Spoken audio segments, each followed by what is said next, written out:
আসসালামু আলাইকুম ফ্রেন্ডস, আমি শালুস ফুড প্যারাডাইসে সকলকে স্বাগত জানাই। আশা করছি সকলে ভালো আছেন, আমরাও অনেক অনেক ভালো আছি। আজ আমি আপনাদের ভালোবাসায় আবারও আপনাদের সামনে নিয়ে চলে এলাম খুবই দুর্দান্ত স্বাদের দারুণ মজার একটি ডেজার্ট বা পিঠা যে কোনোই বলতে পারেন রেসিপি নিয়ে।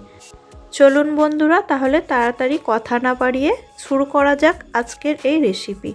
অবশ্যই কিন্তু একটি করে লাইক করে দেবেন আর অনেক বেশি বেশি করে শেয়ার করে দেবেন। আর নতুন বন্ধু হলে অবশ্যই কিন্তু আমার চ্যানেলটিকে সাবস্ক্রাইব করে পাশে থাকার অনুরোধ রইল। এখানে আমি একটা বড় সাইজের বাউল নিয়েছি আর তার মধ্যে দিয়ে দেব একটি ডিম। এবার আমি এই ডিমের মধ্যে দিয়ে দেব খুব সামান্য পরিমাণ নুন। নুনটা আপনারা আপনাদের পছন্দ অনুযায়ী অ্যাড করবেন। আর দিলাম এই বাটির হাফ বাটি চিনি। এবার নুন আর চিনি ডিমের সঙ্গে খুব ভালোভাবে কিন্তু ফেটিয়ে নিতে হবে। যতক্ষণ না পর্যন্ত চিনি গলে আসছে ততক্ষণ কিন্তু আপনাদের এই কাজটি করে যেতে হবে। একভাবে কিন্তু এটাকে ভালোভাবে ফেটিয়ে যেতে হবে। 3 থেকে 4 মিনিট সময় ধরে ফেটালেই কিন্তু চিনিগুলো খুব ভালোভাবে গলে যাবে। আপনারা পারলে এখানে পাউডার চিনিরও ইউজ করতে পারেন। এবার আমি এখানে এই বাটির 1 বাটি নিয়েছি ভর্তি ভর্তি করে ময়দা।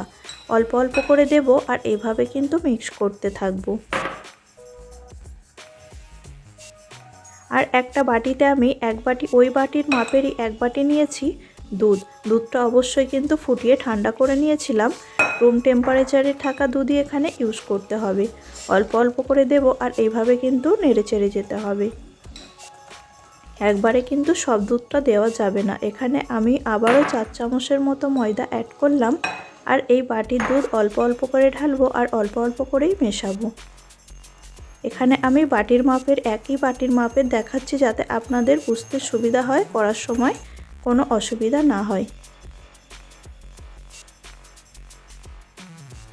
এইভাবে কিন্তু আমি এর মধ্যে পুরো দুধটাই অ্যাড করে দেব আর একটা পাতলা টাইপের মিশ্রণ আমি তৈরি করে নেব। ব্যাটারটা দেখলে নিশ্চয়ই বুঝতে পারবেন আমি কীরকম পাতলা রাখছি।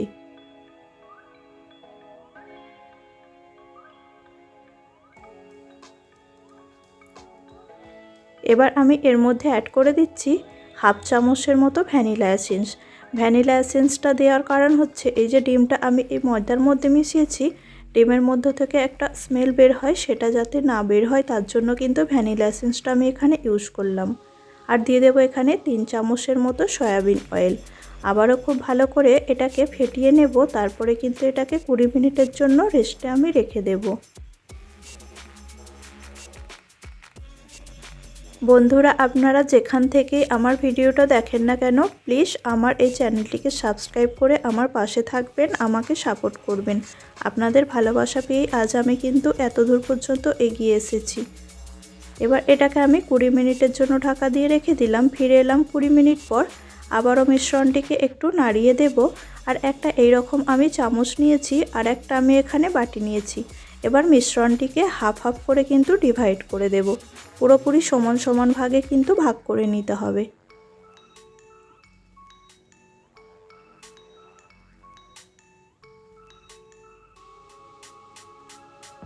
এখানে আমি হাফ হাফ করে এটাকে ভাগ করে নিলাম। এবার আমি এর মধ্যে দিয়ে দিলাম হাফ চামচ ফুড কালার। এখানে আমি ইয়েলো ফুড কালার ইউজ করছি। আপনারা চাইলে আপনাদের মন পছন্দ কালার এখানে ইউজ করতে পারেন। খুব ভালোভাবে কিন্তু ইয়েলো ফুড কালারটা মিশিয়ে নিচ্ছি।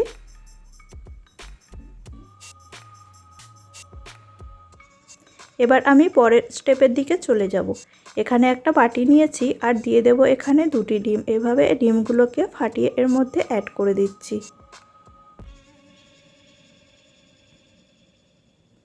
এবার আমি দিয়ে দেব ডিমের মধ্যে স্বাদ মতো নুন। নুনটা আপনারা আপনাদের পরিমাণ অনুযায়ী বুঝে শুনে দেবেন। আর দিলাম 1 চামচ লেবুর রস। লেবুর রসটা দিলে কিন্তু ডিম থেকে স্মেলটা আর বের হবে না। আর দিলাম এখানে 1 চামচ চিনি। সব মিশ্রণগুলিকে খুব ভালোভাবে কিন্তু ফেটিয়ে নিতে হবে আর চিনিটাকে ডিমের সঙ্গে খুব ভালোভাবে গুলে নিতে হবে।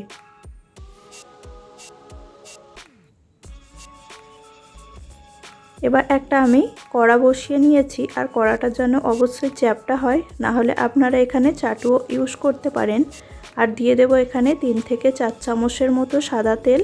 আর তেলটাকে কিন্তু খুব বেশি গরম করব না, একদমই যখন কড়াটা অল্প গরম হবে তখনই কিন্তু গ্যাসের ফ্লেমটা একদম লোয়েতে করে দেব।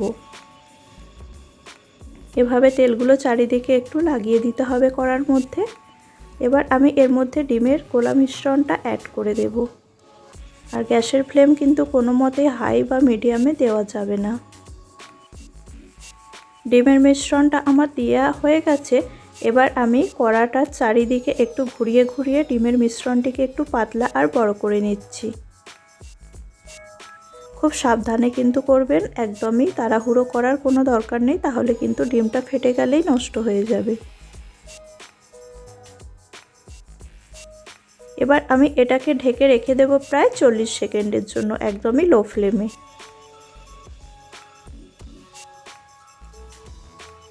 ফিরে এলাম 40 সেকেন্ড পর। এটাকে এবার আমি খুন্তি বা হাতের সাহায্যে উল্টে নেব। খুব সাবধানে কিন্তু এই কাজটা করবেন, না হলে কিন্তু ডিমটা ফেটে গেলে তাহলে এই পিঠাটা সুন্দর আর হবে না কিন্তু। এবার আমি এটাকে কড়া শুদ্ধ একটা প্লেটের মধ্যে ঢেলে নিলাম। এবার এই গরম থাকা অবস্থায় এভাবে করে হাতে করে কিন্তু রোল করে ফোল্ড করে নিতে হবে। এই গরম অবস্থাতেই করবেন, তাহলে কিন্তু এই ফোল্ডটা সুন্দরভাবে কিন্তু থেকে থাকবে। আবারও কড়ার মধ্যে আমি সামান্য পরিমাণ অয়েল ব্রাশ করে নিচ্ছি।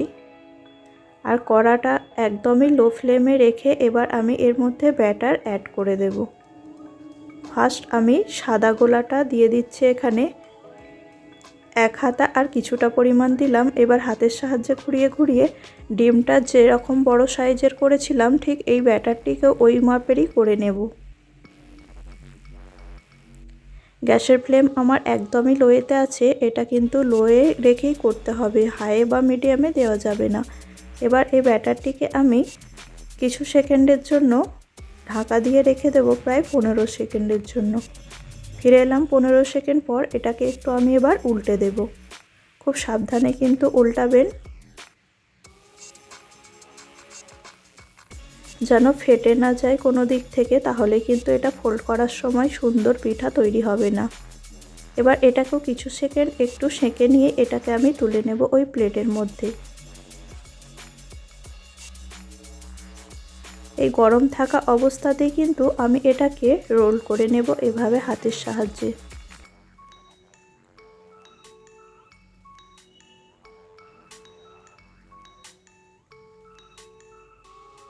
আবারও আমি কড়ার মধ্যে একটু সামান্য পরিমাণ অয়েল ব্রাশ করে দিচ্ছি। তেলটা কিন্তু খুব সামান্য পরিমাণেই দেবেন, বেশি দিলে কিন্তু এটাকে ঘোরানো যাবে না। আবারও আমি 1 হাতার মতো এখানে দিয়ে দিলাম ইয়েলো ফুড কালার মেশানো ব্যাটারটা। এটাকেও এভাবে হাতে করে ঘুরিয়ে ঘুরিয়ে একটা বড় মাপের ডিমের সাইজের কিন্তু করে নেব। আবারও এটাকে আমি ঢাকা দিয়ে রেখে দেব কিছু সেকেন্ডের জন্য।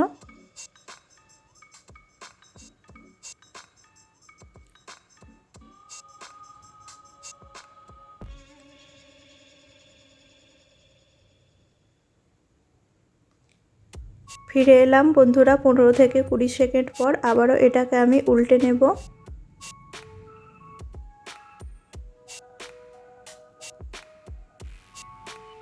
আপনারা চাইলে এভাবে হাতের সাহায্যে উল্টে নিতে পারেন। আর ব্যাটারের ঘনত্বটা কিন্তু ঠিক আমি যেরকম করেছি ওই রকমই করবেন, তবেই এরকম পাতলা পাতলা এই রুটিগুলো তৈরি হবে।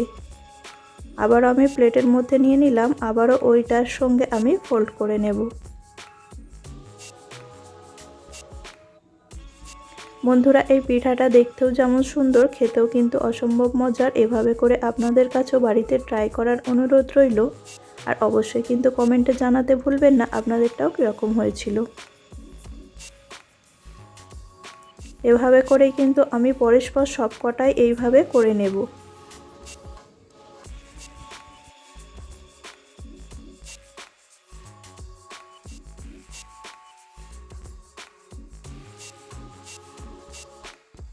বন্ধুরা এই পিঠাটির মধ্যে আমি 6টা রুটির লেয়ার কিন্তু এর মধ্যে অ্যাড করলাম।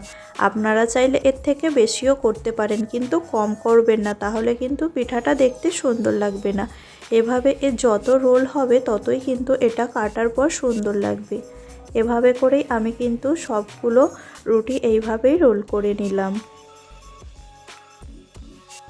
আমি আবারও বলছি বন্ধুরা, অবশ্যই এটা গরম থাকা অবস্থাতেই কিন্তু করে নিতে হবে এই রোলটা। এবার আমার সব সুন্দরভাবে রোল করে নেওয়া হয়ে গেছে। এবার এই পিঠার আমি দু সাইডটা এইভাবে ছুরির সাহায্যে কেটে দিচ্ছি, আর এক একটা পিস এবার আমি এইভাবে করেই কেটে নেব। আর কাটার সময় কিন্তু খুব চাপ দিয়ে দিয়ে কাটবেন না, খুব আলতো হাতে কিন্তু কাটবেন, আর তাহলে খুব সুন্দর পিঠাগুলো উঠে আসবে। দেখুন বন্ধুরা, দেখতে কিন্তু খুবই সুন্দর হয়েছে আর খেতেও অসম্ভব মজার। আমি আবারও রিপিট করছি, এভাবে একবার হলেও বাড়িতে ট্রাই করতে পারেন আর সকলকে খাইয়ে সকলের মন জয় করে নিতে পারেন। এবার আমি একটা প্লেটের মধ্যে এগুলোকে সাজিয়ে নিচ্ছি। আপনারা চাইলে এর মধ্যে অন্যান্য ফুড কালারও ইউজ করতে পারেন, যার যেটা পছন্দ করেন সেটাই কিন্তু এখানে ইউজ করবেন।